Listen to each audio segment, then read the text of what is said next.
America के एक और एयरक्राफ्ट में इमरजेंसी ब्रेक करिए। F-35A फाइटर जेट ने भेजा 7700 इमरजेंसी कोड।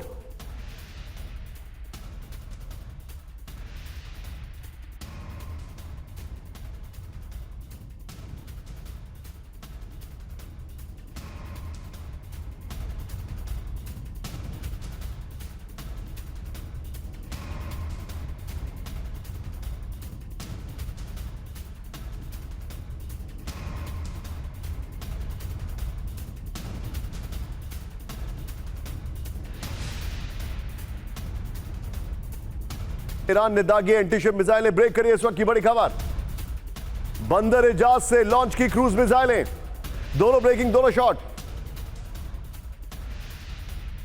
दोनों ब्रेकिंग दोनों शॉट। ईरान के टारगेट पर होर्मुज का ओमान रूट, यह इस वक्त की बड़ी खबर। एक अमेरिका का इलाका ब्रेकिंग और वाइट दिखाइए जरा। होर्मुज स्ट्रेट पर ट्रंप ने फिर किया दावा, ब्रेकिंग और वाइट। अमेरिकी प्रतिबंध मानने वाले देशों पर ईरान का बड़ा ऐलान, ब्रेक करिए। होर्मुज में बैन होंगे अमेरिकी नियम मानने वाले शिप, बड़ी खबर। प्रतिबंध लागू करने वाले देशों के शिप पर स्थायी बैन, उसको करेक्ट करिए। यहां पर देखें, ईरान का अमेरिकी प्रतिबंधों पर बड़ी वार्निंग। होर्मुज में जहाजों की आवाजाही रोकेगा ईरान, बड़ी खबर। अगली बड़ी खबर, ब्रेक करिए जरा। अमेरिका के नए प्रतिबंधों से बढ़कर ईरान, ब्रेक करिए। जमीन, हवा और समुद्र से कड़े जवाब की चेतावनी। सबसे सख्त वित्तीय प्रबंधों के जवाब में सैन्य कार्रवाई। ईरान सेना का ऐलान, दुश्मन को देंगे कठोर दंड। यह बड़ी खबर मैं आपको दिखा रहा हूं। मैं चाहूंगा विजय, इस खबर के जवाब में 50-50 में जवाब लीजिए। मेरे साथ हमारे खास मेहमान जुड़ चुके हैं, सीधे चलिए। जनरल बख्शी मेरे साथ हैं। बख्शी सर, सवाल खड़ा यह होता है कि क्या ईरान अभी इस पोजीशन में है कि वो अमेरिका को जो उसके ऊपर सैंक्शंस लगाए जा रहे हैं उसका जवाब इन एग्जैक्ट टोकन दे पाए?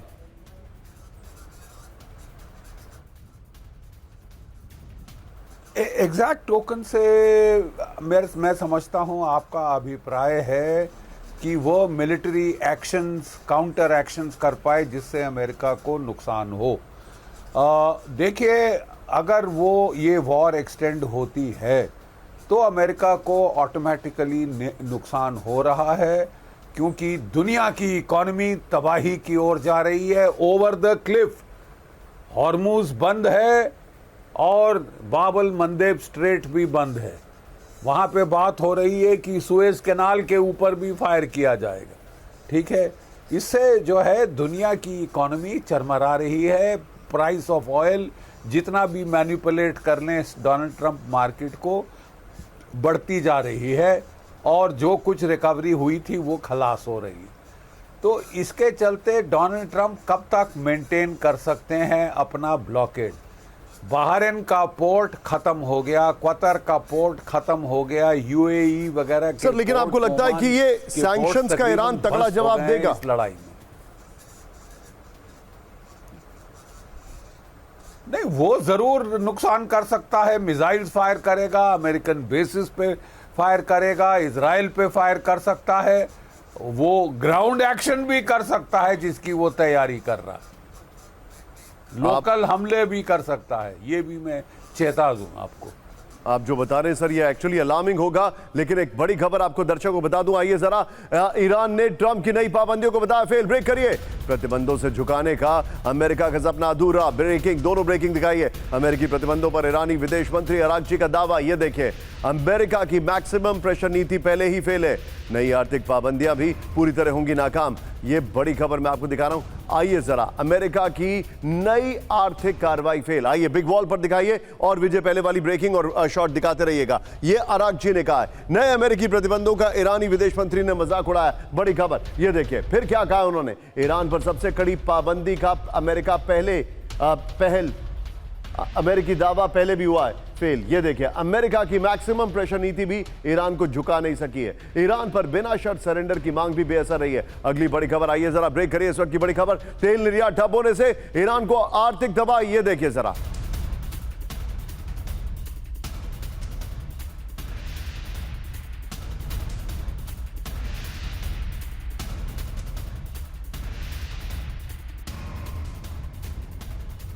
करीब ईरान से चीन का तेल निर्यात शिपमेंट रुकने से महंगा हुआ ईरान का क्रूड ऑयल।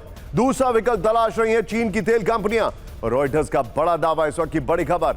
आइए जरा इसके फ्लोर पर, यह बड़ी खबर मैं आपको दिखा रहा हूं। ये देखिए, तेल निर्यात ठप, ईरान में आर्थिक तबाही। बड़ी खबर, शिपमेंट रुकने से महंगा हुआ ईरान का क्रूड ऑयल। ईरान से चीन की तेल कंपनियों को सस्ते तेल की पेशकश बंद है। दूसरा विकल्प तलाश रही है चीन की तेल कंपनियां। रिपोर्ट आ रही है 2026 की पहली छमाही में 6 साल के सबसे निचले स्तर पर ईरान का निर्यात। ईरान के कुल तेल निर्यात का करीब 90% चीन को, यह जानकारी आ रही है। मैं सीधे चलूंगा 50-50 में प्रोफेसर राजन सर के पास। चलिए राजन सर, सवाल बड़ा सिंपल स्ट्रेट है।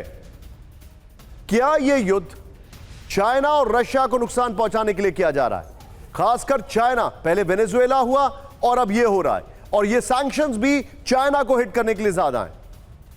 देखिए निशांत, जो शुरू की प्लानिंग ट्रंप की थी उसमें यह था कि तेल का जो मार्केट है उसको पूरी तरह से कंट्रोल करेंगे। वेनेजुएला कंट्रोल हो गया था, ईरान के तेल को अगर कंट्रोल कर लेते और रूस पे अगर सैंक्शन बना रहता तो यह जरूर इसकी होने की संभावना थी।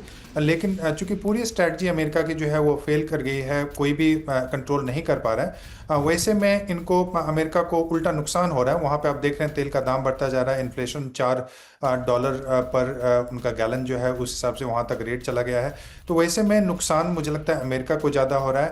और चूंकि ईरान अभी जिस ढंग से ईरान की अपनी शर्तों को मनवाने की कोशिश कर रहा है, उसमें लगभग अमेरिकन एक्सपर्ट्स भी मानते हैं कि ईरान की काफ़ी बढ़त है।